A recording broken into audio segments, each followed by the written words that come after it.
I realized that, and of course, after I joined somewhere, I was in Lenovo, and I was, doing pretty okay then. But I somehow, after I came back to the corporate life from my entrepreneurship, then eventually I started Rustic Travel. With Rustic Travel, why it's not a pure play adventure travel company, it's a experiential travel. We do inbound travel, outbound travel. I'm not regular, but I'm a part of a Bangalore rock climbing club here. It gave you those skills. So it all happened practically, I would say, with each and every trek or climb as we went along. I did one very intensive course called WFR. It's Wilderness First Responder. So basically, what will you do if something happens to one of your mates in the outdoors? It could be a snake bite, could be a broken arm, could be hypothermia, and or could be a heart attack. So how to give CPR.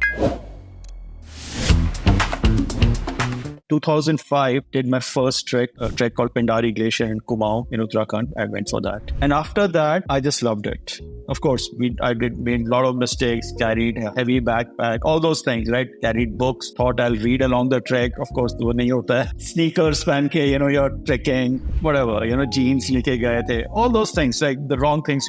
Then it's continued. I went to other trek. Every other year, I started doing that. And I started loving the process. And while you're doing trekking, you need to be fit for that. The sports person in me came back. Again, it made me happy, right? So I started running marathons and be fitter. So it all came together. I was generally, of course, it releases endorphins, of course. So it makes you happy chemically, but all that came together and I continued doing that. I realized that I joined somewhere. I was in Lenovo and I was, doing pretty okay then. But I somehow, after I came back to the corporate life from my entrepreneurship, I couldn't fit into it. I could sense that. So I said, I need to get out of it and follow my passion. Now, I don't know what that was. For me, I think travel had become my new passion. Earlier, it was, internet, which was, I loved that medium, I loved that technology, but that something pulled me much more further. So I continued doing that. And then eventually, I started Rustic Travel. With Rustic Travel, why it's not a pure play adventure travel company, it's an experiential travel. We do inbound travel, outbound travel. We'll talk about that in the case study section more about it. But there was a huge bias on adventure treks because mainly from me, I started leading treks. I started leading expedition. And in the meantime, I started climbing mountains. So trekking is different, climbing peaks is different. It's more technical, the more gear, equipment. And I tried enrolling for basic mountaineering course, but by that time, there's an age limit to that, I had crossed that. So whatever training I had was on the mountains while actually climbing there, be it, first time wearing the mountain boots or how to use an ice axe. I'm not regular, but I'm a part of a Bangalore rock climbing club here. It gave you those skills. So it all happened practically, I would say, with each and every trek or climb as we went along. And I further tried to upskill myself in this field. So, for example, I did one very intensive course called WFR. It's Wilderness First Responder. So basically, what will you do if something happens to one of your mates in the outdoors? It could be a snake bite, could be a broken arm, could be hypothermia, or could be a heart attack. So how to give CPR. It was an amazing, training I did, and it really helped me. I came to know about a lot of things. I came to know about medicines, what to do when. It's a life skill, and it can be used in, let's say, an urban setting as well. So, all those things I've been doing for years, it mainly out of Badme profession and passion merged into each other. I was doing that. But, Everest was, it was too distant. So tell us the journey, because this startup journey is always the most challenging, and Vix has done it for a few times. I am only starting out right now. I've been starting out present continuous for the last one plus year. How did that initial years of setting up travel company, and how did that work? Okay, I think I use that word. Entrepreneurship is not a bed of roses. I had done this in the past, and I had some experience of entrepreneurship. So I knew what mistakes not to make, at least, right? Certain mistakes and how to approach, which is don't spend too much, things like that. Do the basics, get customers. I was very clear that it's mainly going to be, it's like a passion project. I mean, I really think of it long term, as in I don't want to sell it off even, or I want to retire with it only. It's like that long term. And I see around, right, all the big companies, they're like 50, 60. It takes time to build also. 50 years, 60 years, right? Microsoft, I'm not comparing Rustic Travel with them, but it takes time.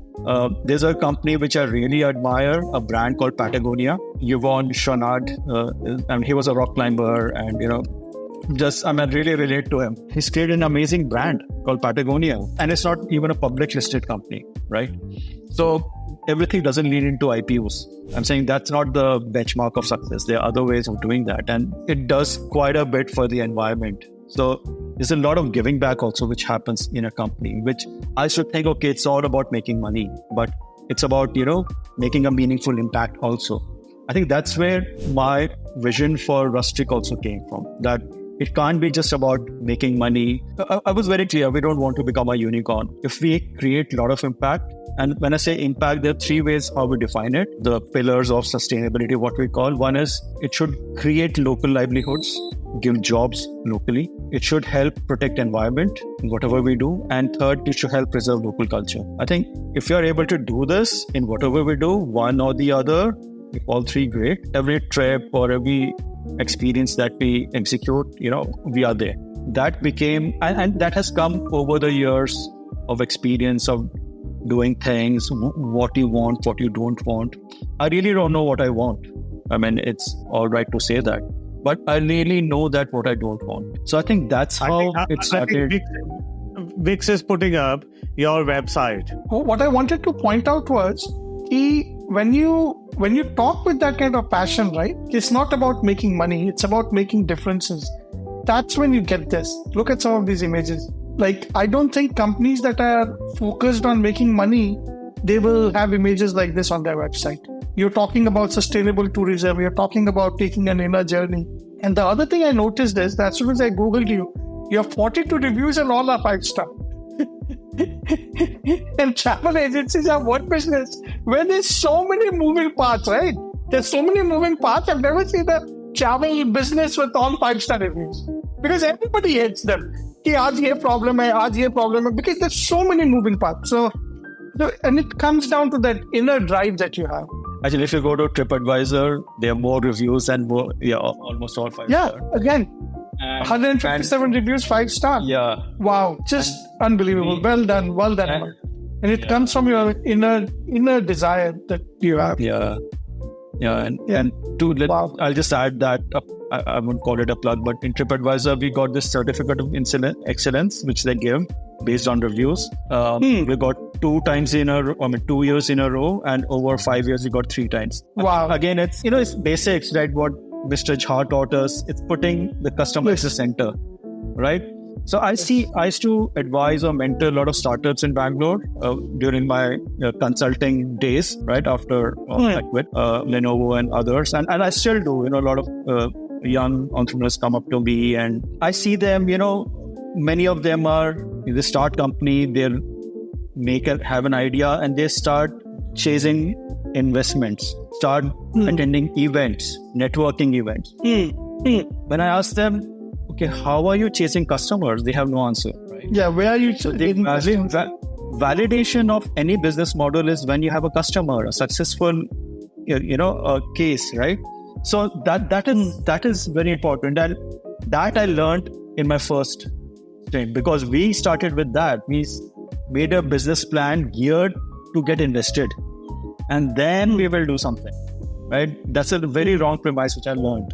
It has to start from, okay, where is that customer going? And then the delivery happens. And then around it, then if you want to scale, then go for investments. And, I'm not saying investments is not required. Yes. If you want to scale, if you want to add, a pivot into something else related, you should do that. So I think that's something. You've like hit the nail on the head, like so much on the head, almost on bullseye, so I started my career in marketing. Okay, now in the last 15 plus years, I'm a VC investor, but every entrepreneur and more recently, all these startups that come to me, I ask the same question. Where's your plan? Where's your go-to-market plan, marketing plan? You name it, whatever term you call it. But धंधा कैसे करोगे? And they are like a lot of people nowadays, and unfortunately, is they are trained by accelerators कि presentation ऐसे बनाओ. और वो यही training हो रही है कि प्रेजेंटेशन ऐसे बनाओ, पिच ऐसे करो इन्वेस्टर के सामने, वीसी के सामने, और उसी में बात चली जाती है. और अगर कोई पूछ ले कि यार Hemant, can you talk a bit about this picture that I found on your travel website? It's a very beautiful picture, and I've never seen anyone else on the internet. Can you talk a bit about it? So this is Key Monastery in Spiti, so in Himachal Pradesh, right? This is that part of Himachal which is like very much like Ladakh, a cold desert, and it's Buddhist completely. And isn't this where Dharamshala के थोड़ा सा आगे Spiti? Or is that am I confused? काफी आगे है. काफी आगे. It's a valley altogether. Yeah, it's beautiful. And you go to places like Ladakh. Abhi Ladakh after 3 Idiots थोड़ा सा corrupt हो रहा है. See, we work with partners, right? How Rusty Travel works, we have local partners we work with, or local communities we work with who do our execution. Could be the local travel agents or those. They are so honest. They have nothing to do with being commercial or making money on that. That's how Buddhism teaches actually, right? And that's how they are. It's just amazing. You go to this thing. They have. It doesn't matter who's rich, poor. All that doesn't matter to them. It's amazing. The culture here is amazing. There's a lot of over tourism which is happening. That's one of the things we could talk about in, let's say, our case. So, and because of over tourism, these kind of remote areas or pristine areas are getting corrupted because of that influx of some material culture, which they are completely unaware of. So yeah, that's pity for you. And I want to point out, like when I'm reading these reviews, like each of this travel that you're planning is like a complex project management.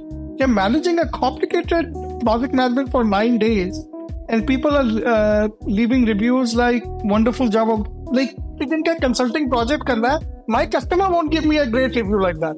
And that 8 days consulting project will be me visiting his office, sitting down and talking, and not managing complicated travels, hotels, the whole experience. So I think it can only come out of when you're doing it out of passion. That's the only way you can do it. I don't think somebody can create a company like Rustic Travel if it's not a passion project. Unless you're not out there. You have to be out there yourself. Yes. You're out there. You're not. It's not your employees. It's not your employees which can deliver this experience. You can't delegate this. You can't do it in an AC, office kind of a thing. You have to be out there. Now, the best, for me, the best part is that because you are out there, you are traveling, right? That's what I wanted to do all this while. Wow. So it sort of works out, right?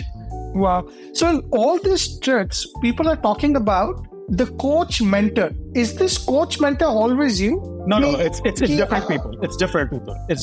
People. In many trips or treks, I usually lead a lot of treks because I'm more, I would say, more skilled to do that. So it would be me. Then there's my partner. He leads a lot of cultural trips. We don't lead all the trips, and then we mainly work with partners. We don't travel ourselves, and we have a certain SOP with them. That these are the things which happen this way, all that. So, this way you are training also the local folks in terms of what needs to be done. And we have a particular target audience, right? It's largely 40 years plus, and who are at a premium, and that kind of audience who need certain kind of experience or comforts or experiences. So that has to be briefed very well to the partners for them to execute. So it's this coach mentor could be in different trips, could be different people.